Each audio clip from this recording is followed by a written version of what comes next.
What's up, guys? Welcome back. I hope you guys are enjoying the videos. Today I wanted to actually talk about Porsche 918. It's one of my favorite cars, and I wanted to show you guys, well, one crazy opportunity that I missed out on Porsche 918. But before we get to that, and I show you guys this insane deal that I'm talking about, I want to show you guys a quick kind of rundown of what the Porsche 918 market looks like right now. If you are an automotive enthusiast just like I am, I love staying up to date with kind of how the market's going with all the cars, and especially the hypercar market. I'm very fascinated by it, and I know a lot of people that are watching this hopefully are. So let's take a look. I want to start off first by going to Auto Trader. Most of the time, we look at kind of what do we really use as a kind of a guidance point. You know, do you go on DuPont? Do you go through autotrader.com, parking.com to look at more of an international market, because the 918 is technically an international market car, just like, you know, the CGTs and a lot of the other hypercars, leaving aside, of course, regulations in place to export the vehicles to different countries, which is why I want to go just solely based on autotrader.com and show you guys kind of where the 918 market sits right now. And then from there, I want you guys to help engage and tell me if 918 is a car I should be buying today. As Amin pulls that up, I'm going to go ahead and show you guys the GT. Very clean here. I really wish I had 918 though. Then the twin turbo R8. We got to do this more. I got to see this more in the summertime, eh? Yeah. You know the crazy part is? Huh. I'm going to show you guys a wild kind of perspective of just the 918s, how wild they are when you come back. Okay. Well, Then we have the SVJ here. One of my favorites of his collection, SVJ. and the Monster is missing at the other house. Oh yeah, and the GTR.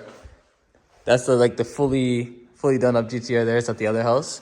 And then the daily, the winter beater, Cullinan. No. It's his baby, guys. Don't worry.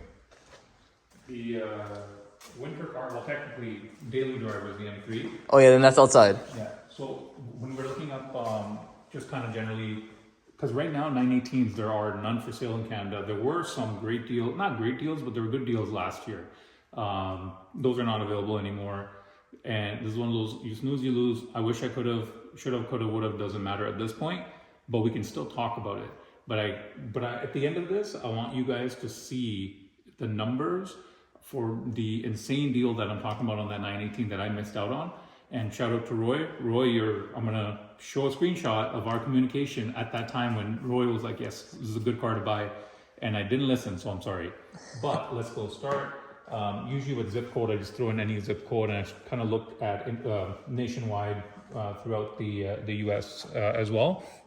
And you can use parking.com, but the thing is with 918 in particular, because of the year point, there's no point really comparing it to cars that are in UK and, you know, other countries and stuff, because they just don't really mean much. We're comparing North American market, and that's why we're looking at solely just the US based cars. In Canada, again, there is nothing, right? So here, let's open this up. So we're gonna go nationwide. What do you guys think 918s are going for right now? Before this clicks in. Sorry, brother. I think our Wi-Fi is a little slow, but there we go. All right. So current market for 918s. And the reason why here, we'll zoom in a bit. The reason why we have to kind of look at the US, and remember, we're in Canada. So when we look at these numbers, we need to run solid comparables. There's not much for sale. Again, and right now we have nothing for sale in Canada, but based on the US market right now, you see these cars, that 2.4 to 2.5 USD range, right? Not focused on the builds of the cars, not focused on, of course, right now that it's a WISAC, non-WISAC. Right now, we're just simply looking at the fact of a 918 Spyder, what is the current retail market on them. And see, the thing with these is, even when it comes to wholesale, really, is there a wholesale for the 918s because of, the nature of the car? I don't think it's more than maybe 200K off. Maybe I'm wrong. Somebody else want to throw their input on that, let me know. Just kind of with the market where we are right now. So let's go by these numbers. Let's go by 2.4. What's, you want to run a quick number here? Sorry, William. So 2.4, we're going to get a number of what the cost is to bring one of these over now. So 2.4 times This is how we do the math. So 2.4 times 1.45 is the current exchange. So that's 3.4. Oh, sorry. It's okay. Then plus your duty, which is 6.1% to bring that car over to the Canadian side. Now that's before HST. With HST, this car is going to run a significant 4.1 million plus Canadian CAD for a 918 Spyder. Remember, these cars were maybe about, I think they were around the mid 800 range MSRP. In 2015? At the end of pretty much 2014. They were about that. And here's the crazy part. Now, when you come across a 918 used on the market, they seem to fly like before, like they don't stick around, right? You'll see some examples that like very nice examples, like some of these cars that may take a little bit longer, maybe a month, 2 months, couple of months, but these cars, they're not sticking around maybe more than a couple of kind of months on the market, because most of them are priced well. The crazy part to this is at this given time in this market, they are still priced very well. So you're in that 4.1 to 4.2 tax in landed for a 918 Spyder if we needed to bring a vehicle from the US over to Canada, because right now in Canada, is there really anything even off market available? Not that I know of. Maybe anyone might have heard of one lately. There was a few that I had heard of over the year, but those cars, same thing, made their way over to the US, just like everything else before all of this whole tariff stuff that was taking place, imposed, and whatever's going on with the tariff stuff. I don't know much about it. I don't want to talk about it because I don't want to talk about anything I don't know. But where kind of that will lead to, leaving that aside for now, your 4142 CAD. Now you will be blown away with, again, what that deal was on the 918 at that time, which I will show you right now. So remember 4142. And when you get into PTS, low mileage, like these cars are, 5,000, respectively 5,000 miles, 2,000 miles, 3,000 miles. And that's very, very good. And the other thing I love seeing is a lot of the people, especially in the US side, are actually driving them. They're modding them. Yeah. Josh, shout out, if you watch this video, shout out to you. You're doing some crazy builds on all these as well, with the rims, slamming them, the whole tune exhaust, whole craziness with these cars, right? But now here's where things are a little bit more trickier. So back in that time, when it came to these cars at MSRP, they had a very hard time moving these cars. So when it came to trying to push them and move them, they actually had it was a VIP program. I remember when I went to Manhattan Motor Cars, they were talking about a VIP program they had in place that would give the incentive of taking the 918. If you went in at that time, end of 2014, and bought a 918, you had the incentive of being able to, for 10 years, a 10-year VIP program that ran up until pretty much now, you would be able to take advantage of all RS models, special models at MSRP. So you had first grabs for these cars. And some people had a speculation that when the VIP program was up, which was just right around now, just last year at some given point, that the values on these cars would start to kind of simmer down. And when I had bought even the GT and I was looking at these 918s, they were 1.4 to 1.6 USD range. When I bought the GT, that time it was 1.4, 1.6 USD. Now already $1 million USD above that, right? And on the retail market. And I remember at that time looking and saying, well, will the value actually hold up for these cars? And I'm blown away more so by the 918s today for that reason, because I'm like, when everyone had that kind of doubt that the car insecurity, I want to say insecurity, but everyone thought the 918 prices would come down. Instead, it went the other way around. Whereas a lot of the things you will see in the market, so that's what's fascinating about the car market. You really, you see things all over the place. Some things, they have like this cycle of up and down, and that's why the 918 in particular is a car I really wanted to talk about. But let me show you guys first, before we continue, what that 918 was, and I want to show you guys the numbers on what that deal was. And again, shout out to Roy for this. The screenshot to William. So let's go. So this was the car, right? The exact car. That was the exact car. Well, the pictures that Roy had sent me that time. Yeah. And I click here. Let's see. And I want you guys, and I know before anyone roasts me on this and says, "Oh, come on, that's again exactly what you said, should have, could have, would have." Yes, but sometimes, hey, it's good to look back and say, "Hey, I missed out," right? But now you can look back and actually say, "Hey, that was a golden opportunity." And the way, especially I see it, is a golden opportunity missed on a insane car for an insane price. Look at this. So, Roy, let's go up a little bit.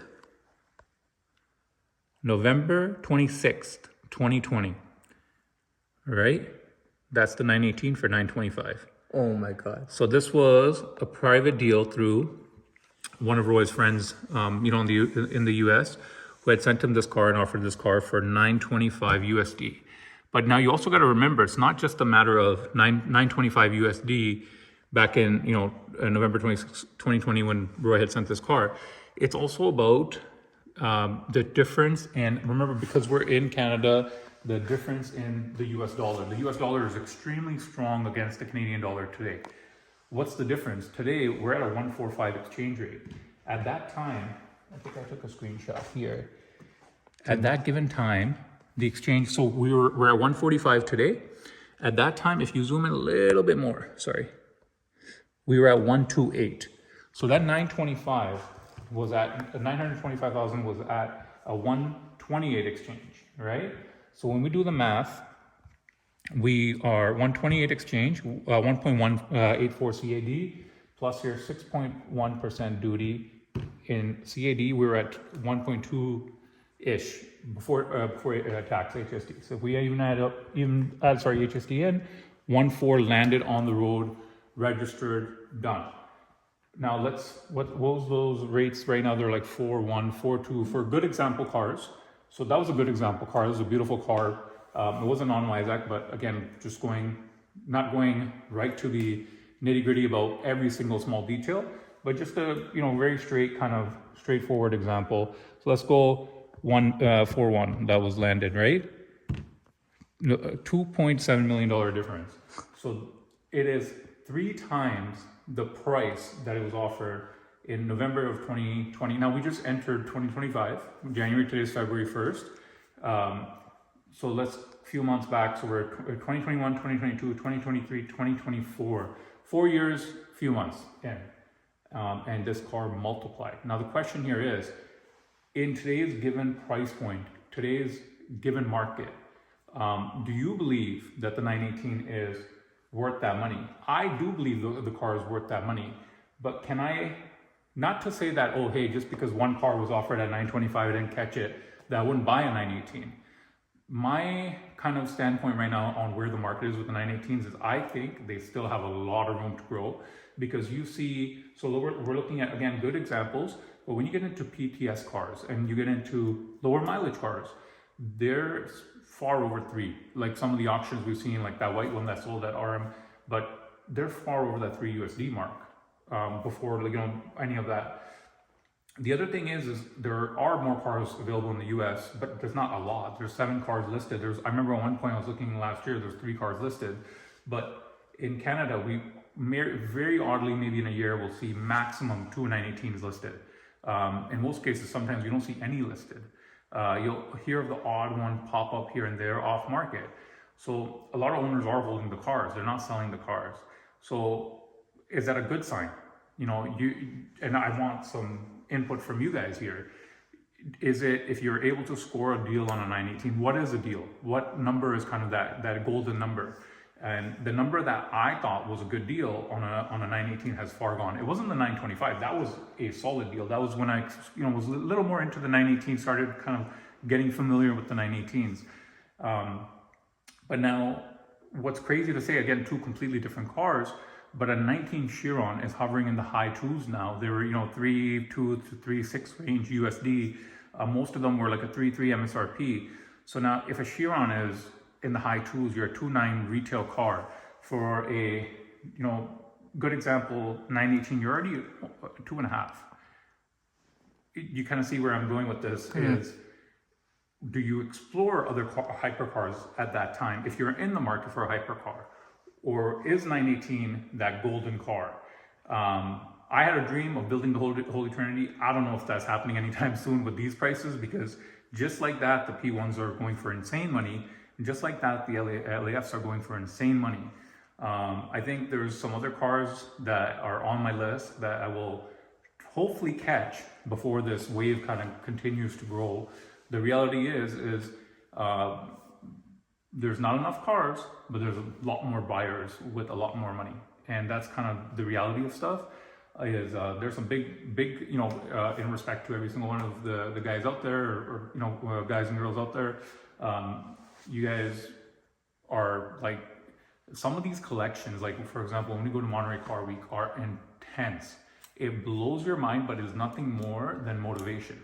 So just like some of the people that watch the videos here, and thank you all for all the comments, and you guys are saying, hey, look, you know, this, they're all beautiful cars. I love them, and I appreciate every single one of you as well. But I'm just as motivated as the next person on the other side of the screen to continue to progress in life. And how do we get there? We continue to do what we do, which is work, right? Work, patience, scale our businesses, and do the most we can to try to, of course, ensure that we get there, but without making the wrong move. So that's kind of where I'm going with this is it doesn't matter kind of where you are kind of financially, but would you end up spending more money on a car that you don't need to? So a 918, is it going to continue to grow, or do you think, hey, this car, maybe you might spend 2.4, 2.5 USD, maybe it's worth 1.7, 1.8, 2 years down the road? We don't know. And that's just kind of the reality of stuff. But there are a lot more knowledgeable people than me when it comes to cars. I just want to talk about 918 is my passion and a car that I missed out on. And I think 2020 was a very interesting time because that whole year with COVID kind of shook the whole market. And there were a lot of car deals that were for crazy money that people would look back now. As much as the market shifted downwards for a lot of stuff, like, you know, the SF90s, or like a lot of stuff did take a big adjustment, but at the same time, a lot of stuff held strong or went crazy. And they continue to go crazy. And it's not like they're, you know, you have someone who's asking kind of retail basis on a car and they're kind of stuck with the car. They're not stuck, they're all moving. Sometimes, you know, I have people that will be like, hey, look, you know, this dealer's had this car listed for a year. Oh, they'll just lower the price. But that doesn't happen. Why? Because typically at the end, typically what's happening is most people know what they're holding. They know what it's worth. So, you know, that whole, hey, you know, this guy's got this car, that car, and they're not able to sell it, and they're just going to end up dropping the price. Well, you'd be pretty surprised, because chances are, if it's something more limited or numbered, the price is actually probably going to go up if they're holding it a year, because everything's kind of been holding that same kind of ground and kind of steady growth in appreciation. So it doesn't matter if it's cars, real estate, watches, whatever the market, or, you know, whether you're into crypto. I think a big thing is not what, it's when. Timing is a huge factor. And I think 2020 was the best year overall for majority of these kind of hyper cars, supercars, the right stuff. And that's why I believe that if you're able to get into something at the right time, you may win, or you may lose. It is, you know, I don't know. This is not financial advice. This is just a car enthusiast who's passionate about cars. And if you guys want to see more videos of, you know, talking kind of about the car market, hypercar market, let me know. Send me some suggestions in the comment section, please. Make sure you subscribe.